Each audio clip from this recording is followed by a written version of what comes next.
অতিকৈ পৰিতাপৰ কথা। মহাত্মা গান্ধীয়ে স্বপ্নৰ ভাৰতবৰ্ষৰ কথা কৈ যিটো স্বাধীনতাৰ যুঁজ কৰিছিল, গাঁৱে গাঁৱে এটা সুন্দৰ পথ হ'ব, তাৰ বিপৰীতে আজি আমি স্বাধীনতাৰ ৭৭ বছৰ পাছতো ডাবুল ইঞ্জিনৰ চৰকাৰৰ বুলি কোৱা বিজেপি চৰকাৰৰ দিনত ৩৭ নং ৰাষ্ট্ৰীয় ঘাইপথত ডক্টৰ হিমন্ত বিশ্ব শৰ্মাই কোৱা বিকাশৰ বিপৰীতে আমি কেৱল দেখিছোঁ গাঁত আৰু গাঁত।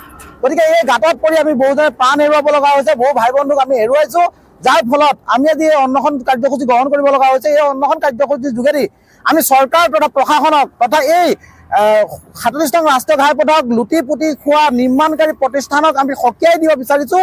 তেওঁলোকে যদি অতি শীঘ্ৰে এই ৰাস্তাটোৰ এটা ভাল ব্যৱস্থাৰে আমাক যাতায়াতৰ সুচল কৰি নিদিয়ে, তেন্তে অনাগত দিনত আমি স্থানীয় ৰাইজৰ সহযোগত কিন্তু পথ অৱৰোধৰ জংগী কাৰ্যসূচী গ্ৰহণ কৰিবলৈ বাধ্য হ'ম। আজি আমাৰ ইয়াতে মানে উপস্থিত হৈ কোনো বিভাগীয় কৰ্তৃপক্ষৰ খবৰ লোৱা নাই। জয়াগড় আৰক্ষী চকীৰ আৰক্ষী বিষয়াসকল ইয়াতে আহিছিল আৰু SP অফিচৰ পৰা এগৰাকী বিশেষ দায়িত্বত থকা ব্যক্তিয়ে টেলিফোন যোগে খবৰ লৈছে, কিন্তু ইয়াতে কোনো আহি উপস্থিত হোৱা নাই।